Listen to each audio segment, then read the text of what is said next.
And everybody, welcome to the Native CDFI Network's weekly call. Really excited about this week's call as well. This week we have a couple features, and obviously the election is weighs heavy and is in the forefront of everybody's mind, and so we thought that there's a lot of discussion out there, but there isn't as much discussion. Really, there isn't any other group or area that has the opportunity to talk specifically about Native CDFIs and the implication to our organizations. So we wanted to talk about that, and we brought in an expert, Denise Desiderio, who we'll introduce in a bit. And we've asked Crystal Langholz from OESTA to talk a bit about their new product, their COVID relief fund, which we think is a great opportunity for a lot of our Native CDFIs. So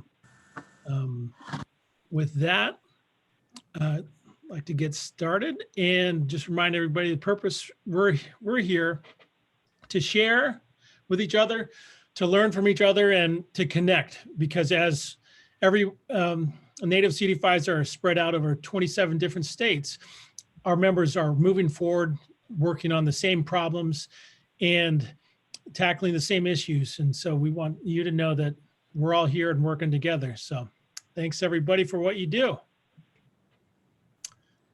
Here's our agenda for the day. And start off kind of like we usually do, some quick Native CDFI news. Then we'll have our guest, Denise, give us her thoughts and really break down from an insider's point of view the election as we know it so far. And then we'll hear from Crystal about this great opportunity that OESTA is bringing forward, and then any other announcements. So with that, Pete Upton couldn't make it this week, so he sends his regards. So that we'll get into this. We just want to remind folks about this. Last week, the Department of Interior sent out a letter requesting to Dear Tribal Leader letter requesting comments on the BIA loan guarantee program. We encourage everybody to lean in on that and also share your thoughts. I know we had Native American Bank provide some information to us last week, and we want to hear more. Second, this is also a carryover from last week, but the Section 184 HUD Guaranteed Loan Program ran into some issues last week, where the program was effectively suspended for loans made on tribal trust lands. We wanted to flag that for everybody. And I want to pause really quick and ask Joanna. So Joanna has been engaged on this issue. And Joanna, you want to add anything else on the Section 184 news? Yeah, I mean, I'll just let you guys know what I heard from the Center for Indian Country Development. I'm just looking to see, there might be others that are on the line that have been more deeply engaged than me, but what I heard yesterday was, or the day before, was that that BIA yielded on this point, and that HUD was able to prevail in terms of helping them understand the impact of redacting the loan amount on the certified TSR, because essentially that serves as a lien on the certified TSR. And so they have yielded on their position to redact that information. So therefore HUD 184 is back online now for trust for leasehold mortgages. Okay. So that's good news. That's great news. That's great news. So thank you, Jackson, for monitoring it, because it could have had a much different outcome. Yeah, it was really disturbing when I heard about it, and just didn't understand it. So that's great news. And also in the news, we wanted to flag, I think a lot of our folks are going to go to the Opportunity Finance Network. Their conference is all next week, and OFN's been a great partner for NCN, and they've developed a Native CDFI community that we want to encourage folks to engage in. And also one of our native CDFI members is running for the board. And we also have one already on the board, Crystal Cornelius. But so Ted Piccolo is running, and I want to see if Ted is on the call to talk a bit about the board nomination process and what if he has anything to add. Hey, Ted. Hi there, Jackson. Yeah, I think probably a lot of people already, I don't know, maybe they already know that I'm, if you're an OFN board or OFN member, then you probably have already seen the emails that have gone out. I got to get out and start harvesting some ballots today. And A's. No. So yeah, I'm running for there's 3 open seats. There are 2 people who are running for re-election. They're all good choices, so I don't know what else to say. I think I was nominated in order to do this, you have to be nominated by 3 OFN members, and so I was able to get 3 nominations and then go through this process, which was a little more there's more to it than I was ready for. I'm on the board of the CDFI coalition right now, and at one point in time was on the NCN board, and so I've kind of gone through some of these before, but yeah, this one, they send a whole team out to you to help you prepare your initial campaign video, and then a couple of weeks later the campaign speech, and then you get to do an email blast to everybody, and mine went out yesterday, and that's I don't know what else to say. I mean, if you're a member of the OFN, I'd sure appreciate your vote. I think Crystal is this her last year? Is Crystal on here with us? Yeah. So one point in time, we had 2 native CDFI representatives on the board, but Shane is no longer on the board, and Crystal is finishing up her final term. So I'm the only native running for the board. So, if that means anything to anybody on the call. So yeah,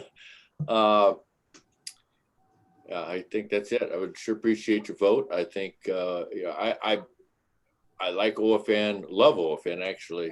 One of the things I've mentioned in my videos and in my materials is that our growth, OFN played a huge role in the growth of NNDF.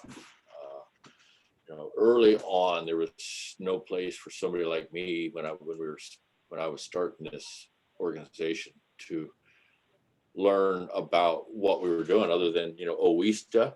In the very early years, all we had was OESTA, and I think Joanna, you were at OESTA back in the day when I first started, and OFN, and that's really all we had to learn.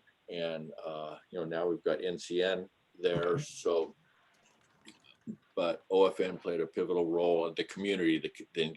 Then they've gone, and honestly, what Lisa has done an incredible job. I don't know how many of you folks have gotten familiar with Lisa Mensa at OFN. She has done, I think, a masterful job of reaching out to people, especially Indian country.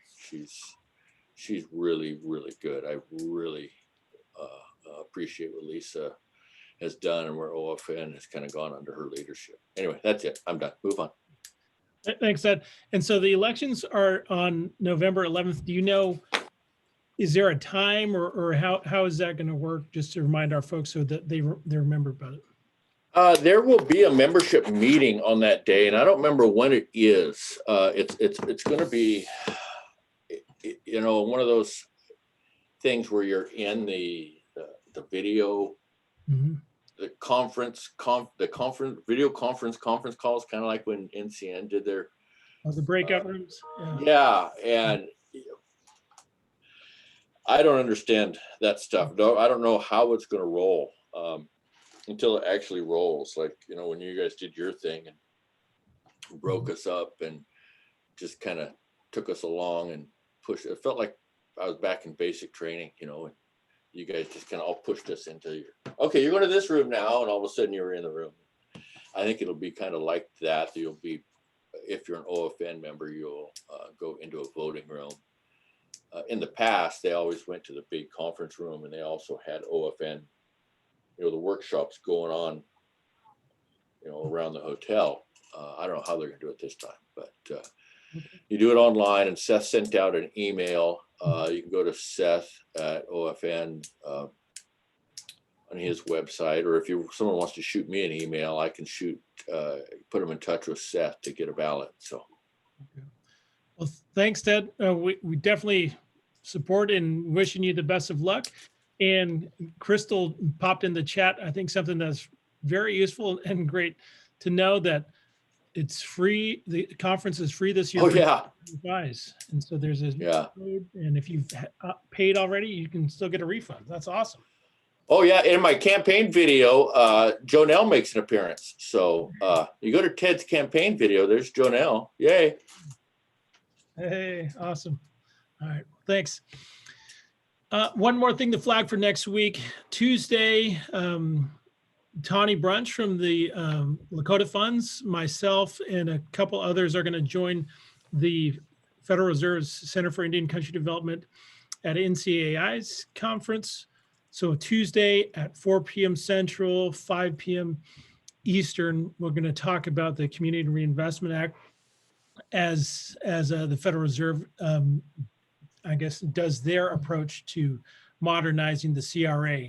So that panel is free, though the rest of the NCAI conference is not. But you should, if you can make that, want to flag that for you as well. And with that, it is time for something else. The we were kicking around the idea of renaming the NCN to the something else CDFI network, but I don't think that's going to fly. But no, with that, it's my pleasure to introduce a great friend and really someone I respect a lot, and someone who can really bring I think a good insider's perspective to the conversation about the election as it stands today. So Denise Desiderio is a senior policy advisor for Aiken Gump Strauss-Hauer, and they are, I want to say, the biggest lobbying firm in Washington. And she's got 15 years of experience working on Indian policy issues. She's worked with the Senate Committee on Indian Affairs, Department of Interior, the National Congress of American Indians, member of the Sappony tribe. And she's also, if you recognize her name, she's a sister of our good friend, Dante Desiderio from POA. So Denise, are you there? And can you tell us a bit about the election? We know things are still in the air. What should Native CDFIs know, and what are your thoughts on the latest of what's going on? Good. I'm echoing, all right. Okay. Cool. Yeah, we can. I don't think so, but we can see you, and I didn't hear an echo. Okay. Are you here? You're not hearing an echo? I am. No, maybe turn down your volume, or I'm not sure, because no echo on this side. Okay, there we go. I'll do it this way. Is this better? Yeah. Okay, so I wish that our national elections were as nice of an election as Ted's sounds like, because I think that things are about to get fairly contentious here as we kind of enter, I think, what's going to be the last day of the presidential election. I'm going to kind of have a disclaimer up front that this is a snapshot in time, and since we did this few slides earlier today, there have already been a couple changes because the election's moving that quickly. I think popular belief is that Joe Biden will be named the president-elect probably later today. President Trump needs Pennsylvania to win, and Biden is ahead in Pennsylvania, and it's the Philadelphia area, which is, I think he's at about 80% to Trump's 20% in polling up there. So Trump needed Pennsylvania, probably isn't going to get Pennsylvania. Biden's also slightly ahead in Georgia. He's pulling ahead in Arizona. That race is expected to tighten a bit, but Maricopa County is coming in now. So that's also heavily favored for Biden. And then Biden's probably going to pull off Nevada. So that's where we'll probably stand at the end of this. A note that Nevada and North Carolina aren't going to be final until the 12th because they have a later kind of ballot counting system. So it won't, the end count won't be official until probably next week, but it's likely that Biden's going to come out with about 306 electoral votes, which is what Trump won by in 2016. Mhm. So, and I'm going to apologize to any Alaskans on the phone. We left Alaska off because Alaska is kind of not as much as a surprise. That's going to go for Trump too. Okay, I think we can go to the next slide. Here's another snapshot of just where we are right now. Everybody's talking about the presidential race at the moment, but come next week, there's going to be a lot of discussion and a lot of hand-wringing over what happened in the House and Senate. Generally, when your party takes over the presidency, you get a boost from that. And the down ballot, the Senate and House races also pick up seats. That's not what happened this time. So there's already some finger pointing in the House, some finger pointing in the Senate about what happened and why Democrats didn't pick up more Senate seats as they were predicted. And I would say it was a bit of a surprise to everybody that the House margin is lessening instead of widening. Going into the election, the thought was that the House Democrats would pick up about 10 to 15 new seats. And as you can see right now, they're at 209. It's now 211 since we started talking, and the Republicans are at 194. The House is still going to end up Democrat controlled, and they will still end up having a majority because they'll surpass 218 based on the elections that still are being counted. So you're going to have less of a majority, but still Democratic controlled in the House. But it's going to lead to, I think, a little bit more, a closer House means a lot more negotiation. And if you add that to what's happening in the Senate, I think we're likely not to see any big legislation that doesn't have bipartisan support. So we can go to the Senate, Jackson. So the Senate right now, as it stands, there are 46 Democratic seats, 48 Republican seats, 2 independents, and 4 seats yet to be determined. That's Alaska and North Carolina, both of which are Republican leaning right now, and then the 2 Georgia special election seats. Look out for Georgia. That will probably be the most expensive race in Senate history by the time it's done, because that's going to determine whether the Senate is Republican or Democrat. If the Democrats can pick up those 2 seats, and then it ends up in a tie and Biden is the president, then Kamala Harris would be the tiebreaker. So because the 2 independents caucus with the Democrats. So it's going to be a really, I guess, exciting. I think given COVID, we don't have as many sports as we used to, and this is pretty much a sport for all of us who are here on the phone today. So it's going to get really exciting over the next 2 months as the Senate gets decided. So I wanted to talk a little bit about what we think we can expect. Oh, that you can go. That's a good one, Jackson. Exciting news as the election results came in is we now have 6 natives in the House. It breaks down to 3 Republicans, 3 Democrats, 3 female, 3 male.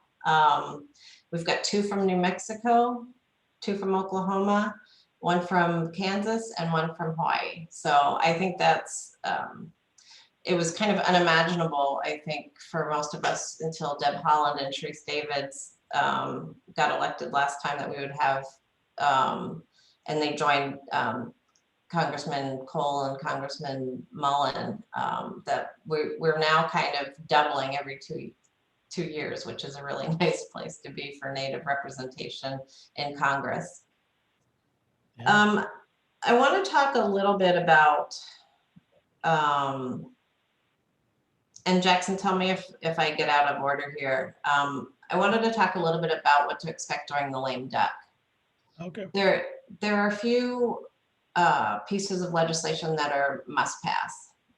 There's the appropriations bill. The CR runs out on December 11th.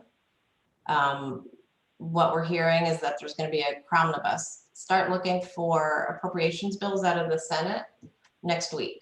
They're going to start posting their bills. They haven't had markups on them, but the Senate and the House have been negotiating during this period, and they're going to try to get the omnibus bills out of the way, so they give Biden a clean slate when he comes in January, and it's not leftover business. So that's going to happen pretty quickly here, and we expect a cromnibus, partial CR and partial appropriations bills to be done by December 11th. The NDAA is still looking good. They're conferencing now. They're expected to get the NDA out and then probably award a bill. The other thing that's still hanging out there, of course, that we all care about is the COVID relief bill. Yesterday, McConnell did say he's interested in a COVID relief bill over recess. That's going to shift now to a McConnell-Pelosi negotiation. Whereas the president was very involved last time, it's now going to be a little bit more of a traditional negotiating role between the two leaders. The difference is still going to be the price tag of the bill, with McConnell still wanting around $500 billion. The Senate bill, Pelosi, was about $2 trillion. So there is a chance, though, that they will pass a smaller price tag bill, call that a down payment on what needs to come in the next Congress. That gives that kind of deals with COVID for the next couple months, but then lets Biden have a new relief bill in the next year that's a little bit more in line with what he would be thinking. So that's kind of what we're expecting to come out of the lame duck period.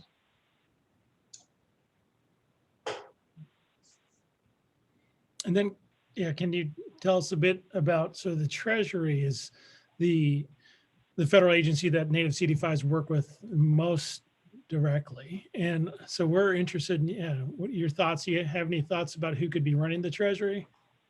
Everyone. Everybody wants Treasury.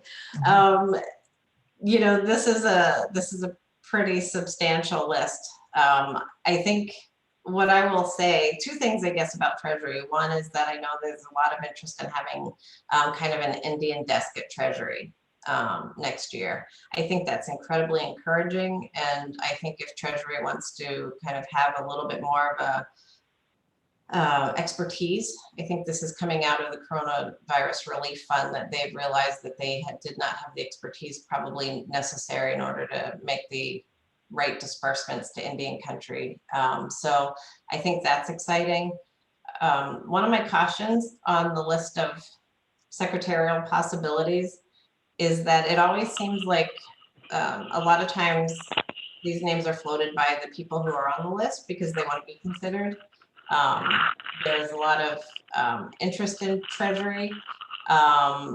So some of these, you know, and I can let Jackson comment on this too. These are fairly realistic. There's a couple senators probably interested. Warren's have already expressed a lot of interest in coming to Treasury. One thing, though, is Biden, given the close nature of the Senate, and that it'll be either tie or 1 or 2 seats apart, is not likely to put a senator in unless he is 100% sure that that seat will be filled by another Democrat, because he won't want to hobble himself by making it harder for him to get his priorities through the Congress. So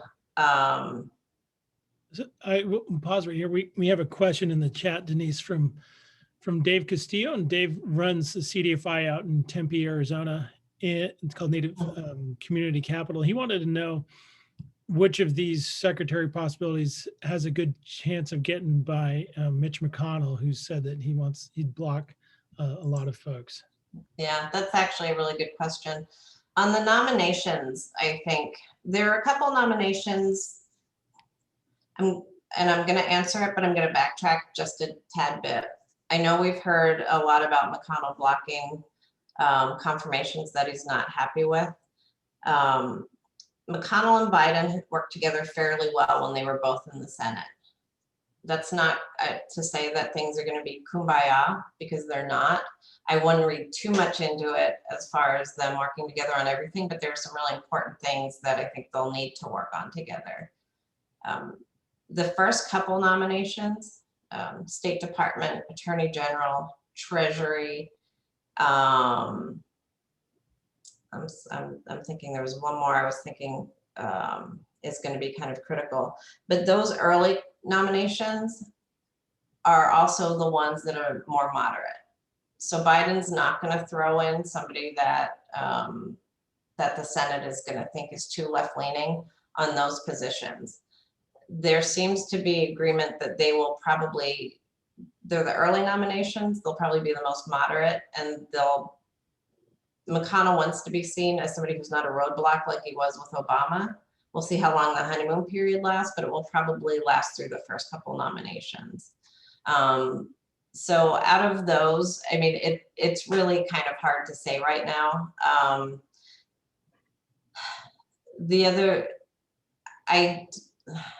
It's hard for me to think they're going to bring in somebody from Wall Street. Remember that the Trump administration, more than any other administration, brought in actual, people who are running oil companies to be the Secretary of Energy. I think that they're going to bring in somebody that's going to have agreement between both. Who that'll be on this list is really hard to say. I'm not trying to dodge. I will tell you that early lists are fun to kind of ponder about. A lot of times it's nobody on the early list. So I'm kind of not answering it directly because it would just be guessing. That's all going to be worked out in the next couple weeks and probably the next 2 months. Cool. Well, I think, so when I look at this list, I see Lael Brainerd. So she's going to be at the NCAI Federal Reserve panel that I guess myself and Tawny Brunch will be on next week. And then Neil Kashkari, he is a Republican, but he also heads up the Federal Reserve. So I think those are interesting. Mm-hmm. That's a good point, Jackson, because it wouldn't surprise me if Biden picked Republicans. He's not going to be that concerned with, there's other positions, HHS, CFPB, Interior, those kind of positions where he's really going to focus more on the Democrats. But I think for the more austere positions, he's not going to have any problem, I think, choosing Republicans. Cool. And did you want me to do this part, Jackson, or did you want to? I don't know. Does anybody have any questions about House committee chairs? I guess not. Could you tell us a bit about the Indian Affairs Committee? Yeah. So Indian Affairs, it's expected that the two leaders, and again, it's going to depend on the breakout of the Senate, who's chair and who's vice chair, are going to be Brian Schatz from Hawaii and Lisa Murkowski from Alaska. Interestingly, this morning, Hoeven was asked about kind of stepping off of Indian Affairs. He's not termed out, but is likely to go to another committee. And he said it was very too soon to tell, and he wasn't going to comment on leadership while he was still in leadership. So Lisa Murkowski did say up at AFN that she was expected to be the next chair ranking.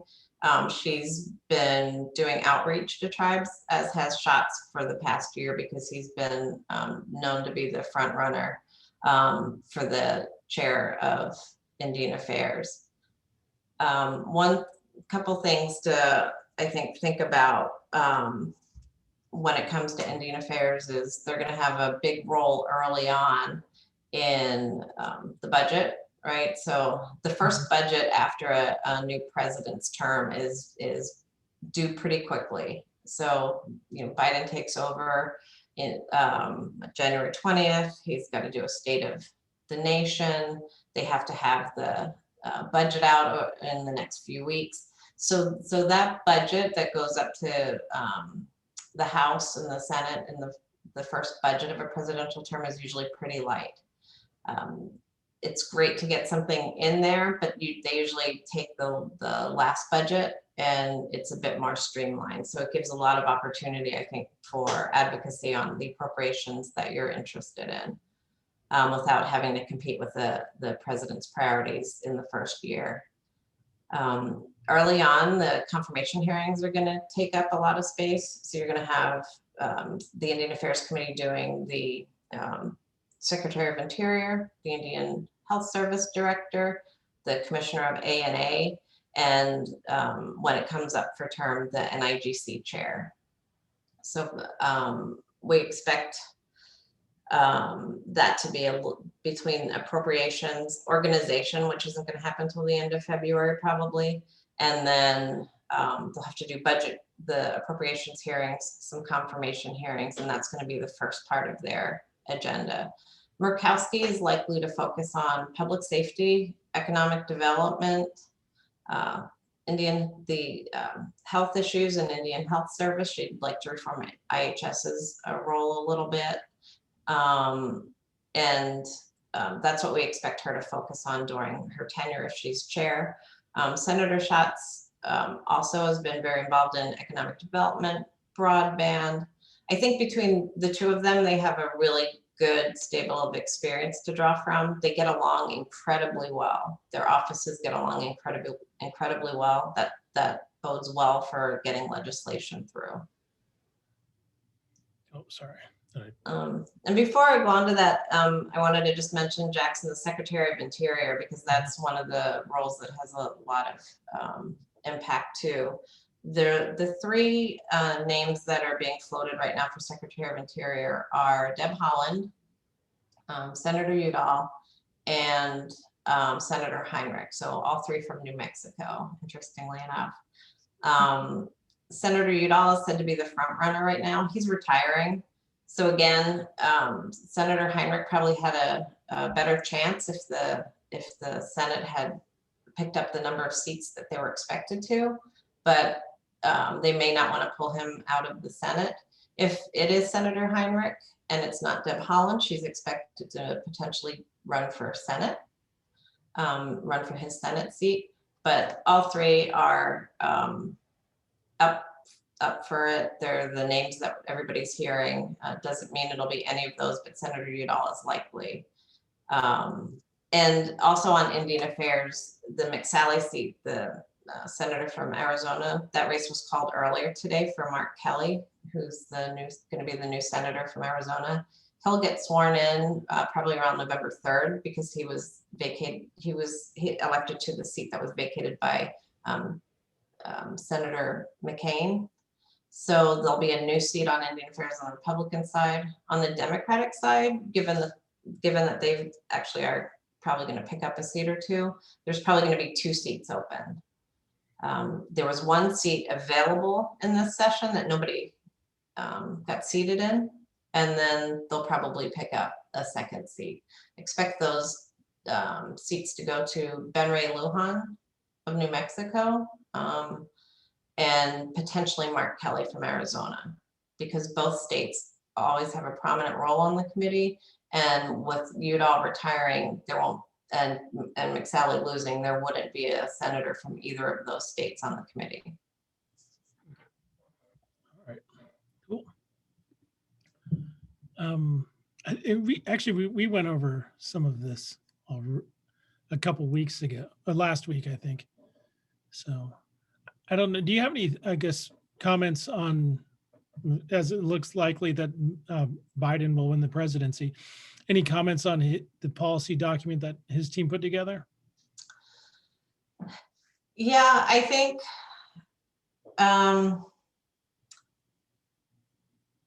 maybe I think what we should figure on for the first year out of his policy document, I think a big focus on infrastructure. Mm-hmm.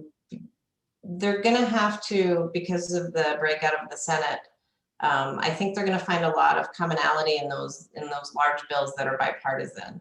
So I think there are some things in Biden's policy document that we would all love, but I think pragmatically, we're gonna see a lot of focus on bills that come out of the committees with bipartisan support, things like energy bills, a big infrastructure bill,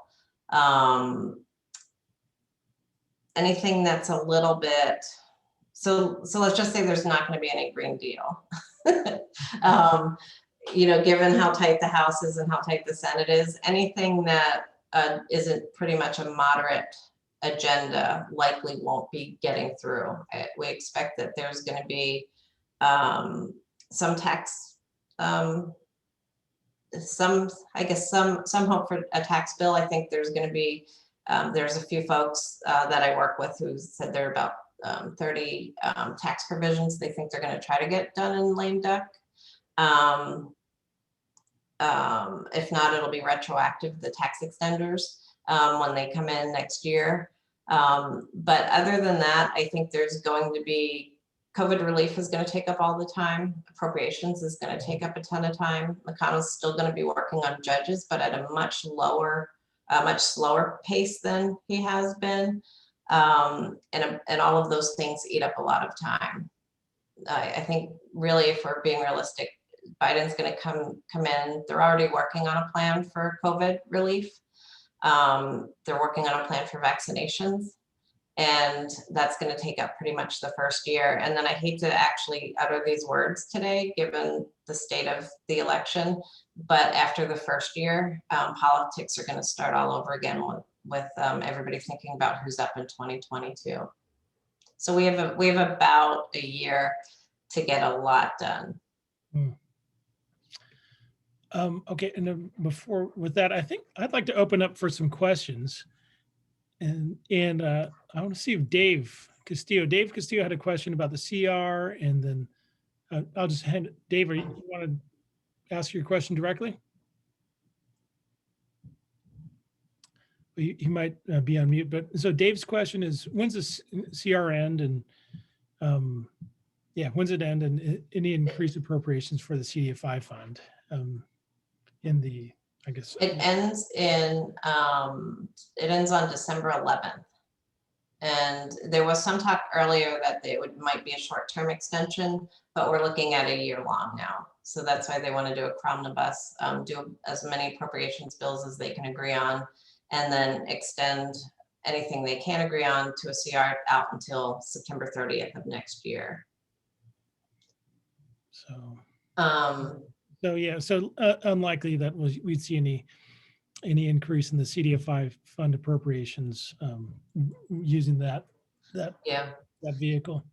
If it's not on now, there's not anything getting on. They're kind of walking a tightrope now with the negotiations between the House and Senate appropriators. And I think one of the things that we've been working on a lot is census. There's a chance that census reporting for apportionment and redistricting might get bumped out. I think that probably dies though if the Senate still, if McConnell's in the majority in the Senate.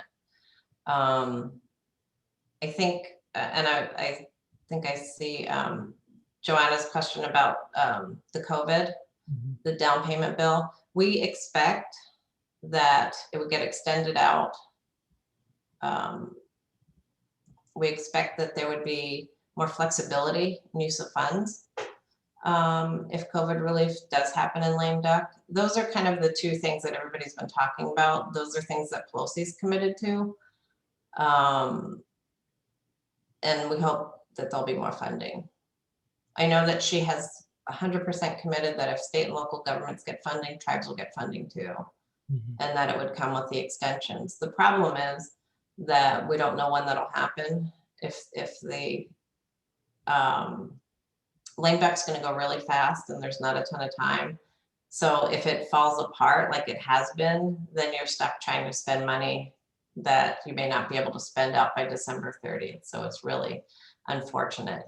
And what we'll end up doing is working on a retroactive fix for the next COVID bill to make sure that people aren't unnecessarily punished. But, you know, that's not to advise that you don't spend out what you can. And I think it's unfortunate. I know a lot of tribes are spending out money just to spend out money because they want to be in compliance and don't want to return the money, but it's not going for the really towards those projects that are much needed to actually address the deficiencies that we've noticed during COVID. And then Dave's got a question about, I guess, if the avenue for more funding for a CDFI fund is not through the normal avenue of appropriations, he thought about the stimulus. And my quick thoughts on that are the House bill included $1 billion for the CDFI fund and 20 million of that for native CDFIs, which is a tiny bit, but it's still more than the CDFI fund puts for NACA every year. So maybe. Yeah, I think everything's maybe right now. And, you know, I'm hopeful for a good, you know, appropriations bill for COVID relief. But to be honest, that all depends on what happens in the next few weeks. If everybody's tied up in legal wrangling over who the president is, Congress also gets distracted. They get drawn into it, and it will probably lessen the time that there is for actual real negotiations, as well as kind of the attitudes towards each other. And then I'll take a stab at Dave's other question about PPP forgiveness. I think the last House bill, and I think the Senate also, they want to provide easier PPP forgiveness for loans under 150,000. So that would be, that would address some things, but the bills don't have anything for specifically for native CDFIs or other CDFIs for that matter right now. But we'll see. Okay, well, I wish we could keep talking, but we also want to hear from Awista and Crystal. So, Thank you, Jackson. You have any final thoughts? Or just buckle up, guys. It's going to be a bumpy ride to January. Okay. But I'm always encouraged. I'm not actually upset about a split in the House and Senate. It ends up leading to good legislating, compromise, something everybody can get behind. So you guys are veterans at this. We've all done this. We've been through transitions before, and I see a lot of progress from this past year and COVID at the attention that tribes have gotten, that tribal governments have gotten, that economic development has gotten. So I see a lot of progress being made. So thank you. I'm gonna go catch up on what happened while we were gone. Yeah, we might not have a new president now. You never know. Well, thank you, Denise, and good luck to your Eagles. Denise is an Eagle. Thank you. And they need some help. Cool. Awesome. And now we can talk about more private funding for native CDFIs with Crystal Langholtz. I think everybody knows Crystal, and we had her on I think a couple months ago. She's the COO for, I think, First Nations. I think it's Awista Corporation now, so I need to update that. And she's also built up and headed a native CDFI herself, so she knows what it's like to be on that side of the table. And they recently announced a COVID-19 fund. So Crystal, can you tell us about this and what native CDFI should know? Yeah, awesome. Hi, everyone. Thanks, NCN, for inviting us on today. We are proud NCN members ourselves, so it's great to be here. Mm-hmm. Just to contextualize, for those of you who might not be quite as familiar with the WISTA, I hope that you'll hop on our website and check us out. But we do a variety of different things to support native CDFIs, including we did 3,522 hours of training and technical assistance for native CDFIs last year. We do research and impact storytelling with our Native CDFI partners.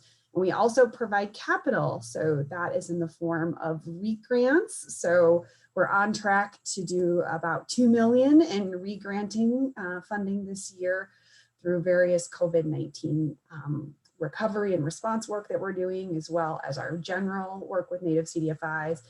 And then we also have a variety of lending products. And so that includes, we have an agricultural line, loan and line of credit, capital, and an emerging CDFI loan. So if you're a Native CDFI that's emerging and you need $100,000, we can do 50 of it in grant and 50 of it in loan. I say all of that just to contextualize that if this program I'm going to talk about right now doesn't really meet your needs, we have other programs and other ways to support you. So please, please don't hesitate to check that out. But and I know some of you were able to be on the line for, we did a little info meeting on Tuesday about this. And so forgive me for being just a little bit repetitive, but excited to make sure that everyone knows about this opportunity that we have available. So we have launched, it's a $15 million fund. We were lucky to receive some seed capital from Wells Fargo in the form of grant funding that allowed us to be very creative and create very good terms for our Native CDFIs for this award. It is to basically up to $1.5 million per Native CDFI that can apply for it. With the idea of it as automatically split between a grant and a loan. So it'll be 10% grant that you can use however you want. If you need to hire another loan officer to deploy all that money, or you need to keep it in your loan fund for equity, you can do whatever you need with that. And then it's 90% of the award is in loan. That loan term is very flexible and good. It's going to be 1.7% interest rate or lower, depending on how we get the blend in, and it'll be over 15 years. Other things that are really exciting about it is that it's really super flexible, which is to say you have, from the time that you close on the loan with us, we're going to be closing on the loans all throughout the course of next year. You can kind of time it then. You also would have a full year from the time of close to draw down on all the funds. So you're not even paying interest on it until you really need that funding, which is great, because I know some of you are probably feeling a little debt skittish right now as you look at your portfolios. But as you think about the long-term needs in your community, maybe that funding is really useful at a 15-year term like that. So really great flexible capital. And we hope that everyone applies. You can apply by going to your OESTA portal. And if you're not set up on the OESTA portal, hit me up and we will make sure to get you set up that way. There's a COVID-19 response and recovery page there. And I will suggest the applications are due on the 15th.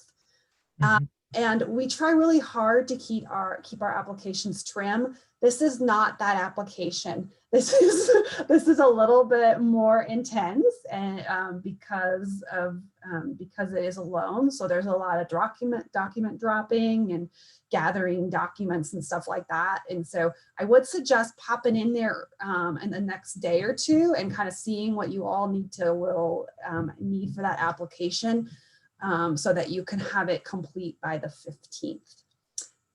To qualify, you have to be a certified Native CDFI, have to have been lending for approximately 3 years, and must have at least 2 years of audited financials. We are going to be a little bit flexible on that. If, for example, you would have had your second audit sometime when we will go for the close of the loan next year, we can try to work on that. So if you have questions like, oh, if I tweak it this way, can I qualify? Please reach out to me or our CFO Flo, and we'll figure out. We're trying to get as many people to apply as possible. And then worst case scenario, if this isn't the right funding pot for you, we probably have another cool loan product that we can slide you in on. So that's kind of the big pieces there. And I will pause the most. I just want to hear your questions or feedback in that space. So. Awesome. Well, thanks, Crystal. Yeah, if anybody has any questions, just hop on. You don't need to raise your hand. Just jump in. But we thought this was a great opportunity. We wanted to share it with our folks. And also the November 15th deadline is coming up. And so we wanted to let people know now.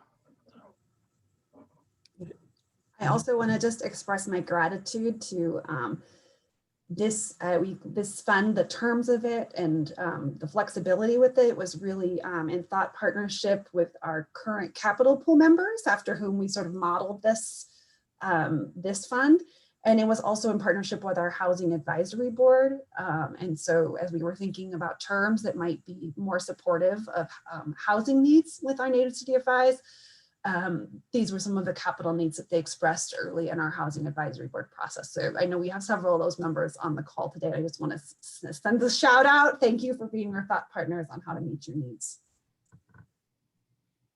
Cool. Oh, all right.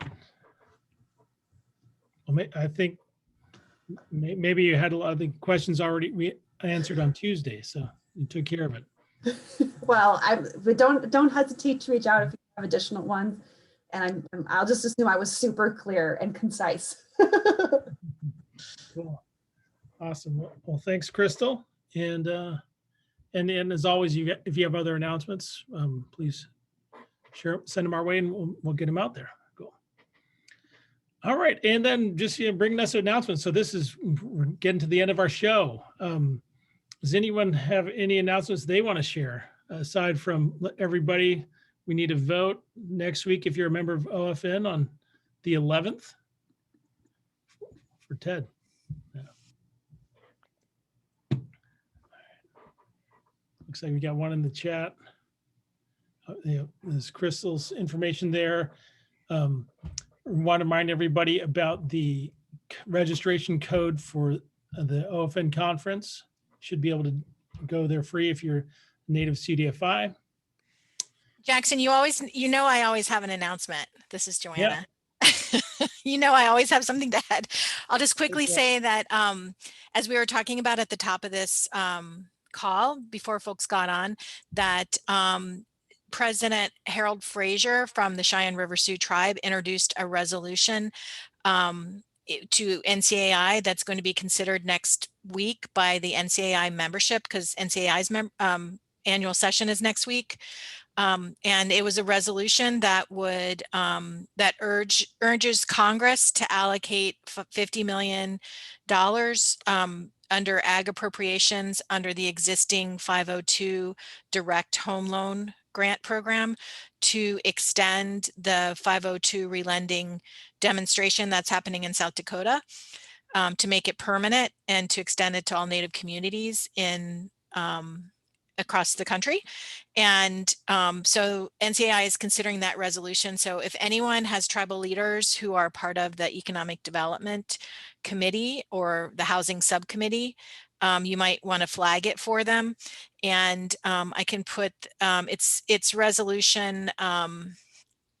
I'll tell you what the number is, but there's only 2 housing resolutions. So that's going to be considered next week. And the reason I wanted to let you guys know is because when NCAI adopts the resolution, that's a good thing, because that shows that Indian country is behind this. But we'll also be continuing our efforts to try and extend or try and make the demonstration permanent. I know a lot of CDFIs have talked to 4 bands at Cheyenne River, as well as Mazaska on the Oglala Sioux tribe, from the Oglala Sioux tribe, about that pilot and about how successful it's been. So just wanted to keep everybody up to date if you're interested in it and want to be part of a coalition. Like if your senator is involved in ag appropriations, that's where this is happening. We definitely would be happy to have you part of the discussion. And thank you to NCN for your leadership on this, Jackson, because you guys have been great partners and have, Jackson reviewed the proposed language that that Cheyenne River Sioux Tribe introduced, and so we appreciate your partnership on that. Thanks, Joanna. I dropped a link to the resolution in the chat, And it's something that we at NCN support, and we want to see the 502 program, the pilot extended to everybody, Mhm. all native CDFIs. And we think it's a great thing. We want to grow it, and we like to expand that partnership with the USDA. So I think with that, I don't have anything else. And I think we can wrap things up. Cool. We'll give you 2 minutes back, but I hope to see everybody on Tuesday at the NCI thing, and let's vote. All right. And we might have a new president next time we talk. All right. All right. Bye-bye. Have a good weekend.